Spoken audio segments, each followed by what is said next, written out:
Hi everyone, and welcome to my channel. This is actually my very first video, so please be nice to me.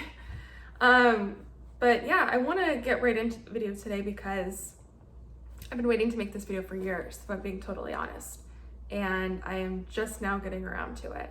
So here we go. So back in 2020, I started noticing a really interesting trend. And this trend coincided with the pandemic. So a lot of people lost their jobs, people switched jobs, people were stuck in their homes, working remotely. I think it really shifted how we think about work and how we pursue work in our lives.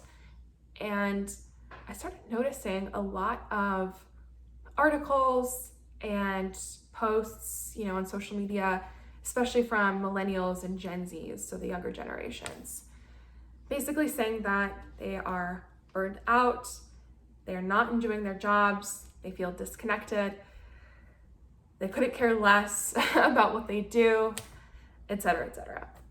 And it got me thinking because this is actually something I had started to notice a few years prior.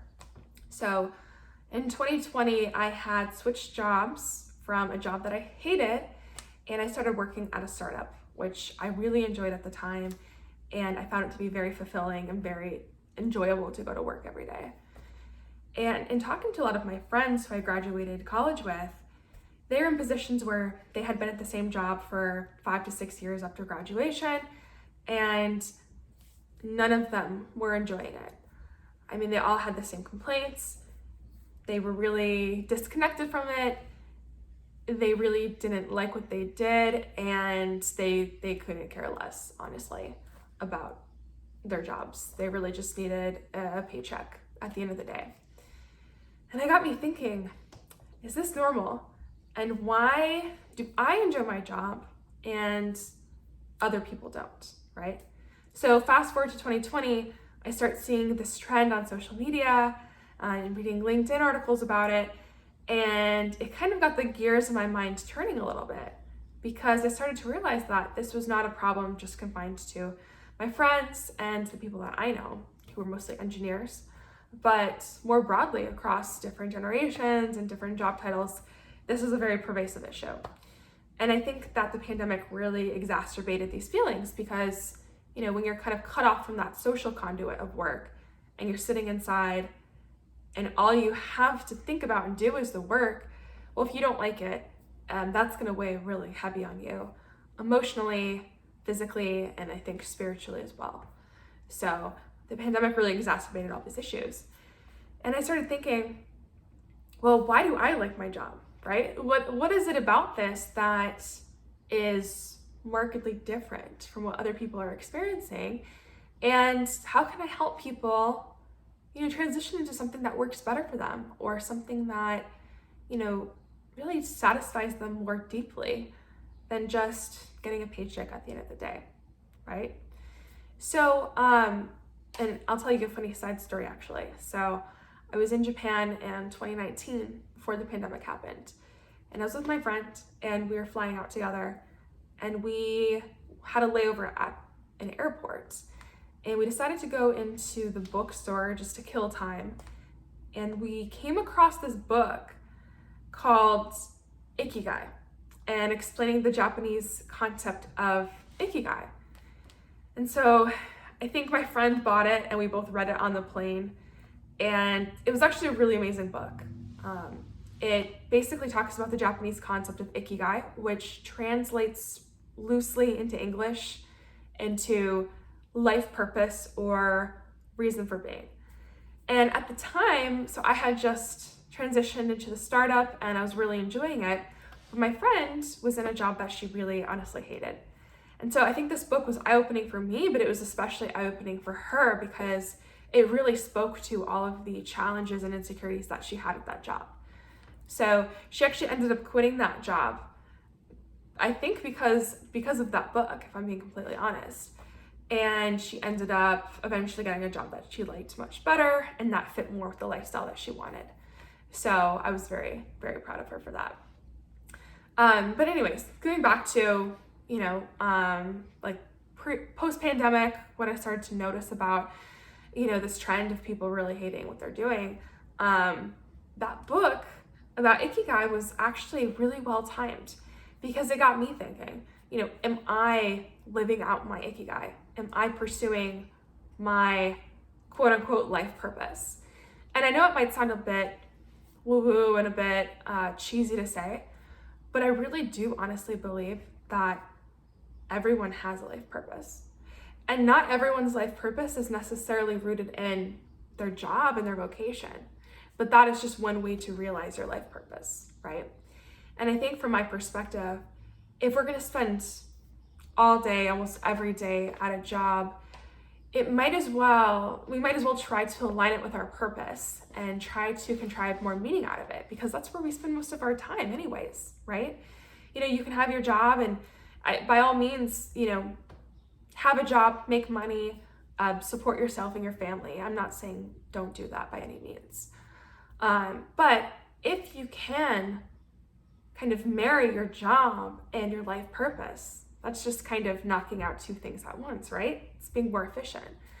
And so I started to kind of go through these exercises with myself about every few months to evaluate if I was in the right place, if I was living out my Ikigai, and if I was even aligned with my Ikigai. And it turns out that I was in the job that I had at the startup. And it was very eye-opening and made me feel a lot better about my decision to be at that job. And it made me feel more connected to it and more eager to start every day, because I knew I was doing something meaningful for not only myself, but also for other people and the world, really. And I think that's the whole point. We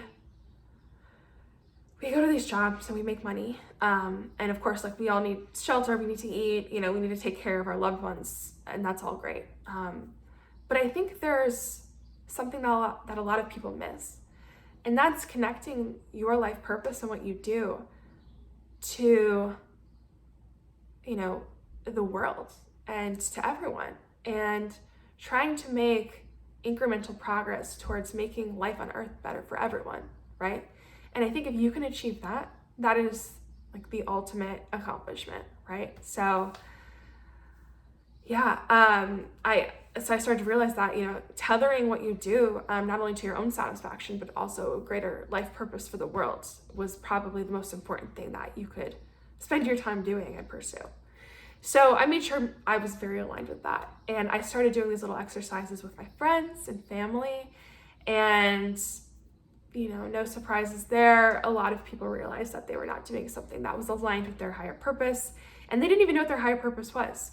So I was like, okay, well, you have to figure it out. And so we started going through these exercises where we, I would kind of draw this 4-part Venn diagram for them, because that's kind of the concept of Ikigai, right? So Ikigai really is centered in the convergence of 4 different areas. So what you enjoy doing, what you love, what you're good at, so your skills, and what you're highly skilled at, what you can make a living doing, because that's a very important piece as well. You still need to support yourself and your loved ones.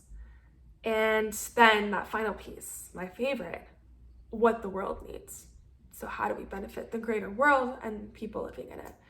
So, I started going through these exercises with friends, with myself, and really kind of crystallizing this process for figuring this out. And so, why am I telling you this? Well, I think it's really good to be aware of, there is more out there than just punching in and out of a job for 40 years and then just calling it quits, right? I really honestly believe that everyone has a purpose, right? And most of it can be rooted in your job and your vocation. Or your job is just a means to make money to then pursue your purpose outside of work, right? But again, I think if we can do all of it at once, right? And really use our time efficiently, I think that's the ideal scenario. So I kind of got this process down, and I put the link in the description, but I actually made a course about it that I'd love to share with everyone.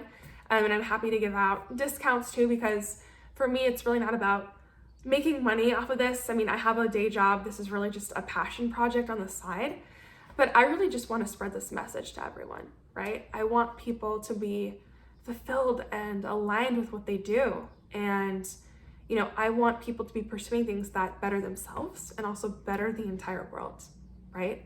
And so if I can wake people up to this, right, and kind of validate, you know, all of the complaints that people currently have about work, which are totally valid, then I think I've done my job, right? So with that being said, I just want to reiterate that if you're feeling disconnected and unhappy, really kind of down about your career, your job, work, like whatever it is, I want you to know that you are not alone. This is normal. Most people are in this position, and that's okay, right? It takes time to figure out what you're really meant to be doing here, right? And then of course, like there's other constraints, like you need to make money, you need to support your family, right? So these things take time, and it's not just you flip a switch and all of a sudden you're happy and fulfilled and everything is sunshine and rainbows, right?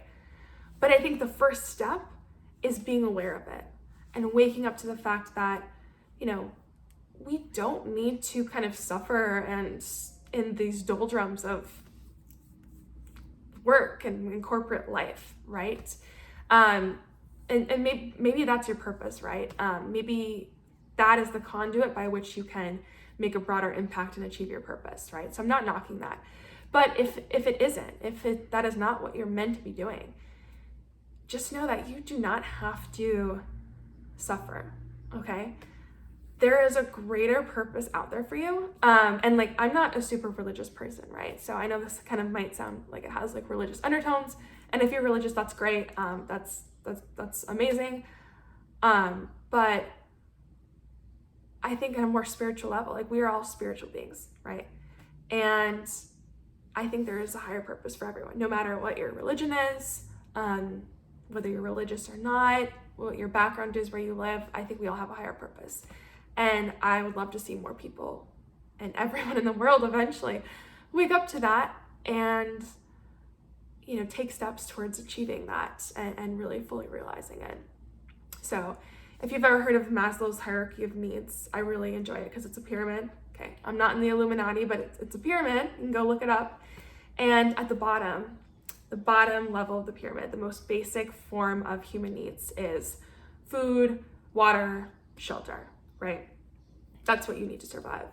And then as you go up the different levels of the pyramid, those needs change. So it changes to like social inclusion, friendship, romantic relationships, community, and then the very top of the pyramid is self-actualization. And I think that's something that a lot of people will never realize, right? Because you have to go through all these other levels to get there. But I think that, again, if people can understand that they do have a higher calling and take the steps to get there, we can all achieve self-actualization. And I think that would be amazing, right? It's a super lofty goal, but I think that a lot of people can start to achieve that. So that being said, that's really all I wanted to say in this video. Like I said, I'll drop a link in the description to my course, and I would love for you guys to check it out. I'll put in a promo code as well for a discount, but yeah, go check it out. Go look up Maslow's hierarchy of needs. Go look into Ikigai more. I explain it in my course, but if you just want a brief overview, there's tons of free resources out there on the internet. Yeah, I hope you all have a beautiful day, and I'll talk to you soon. Bye.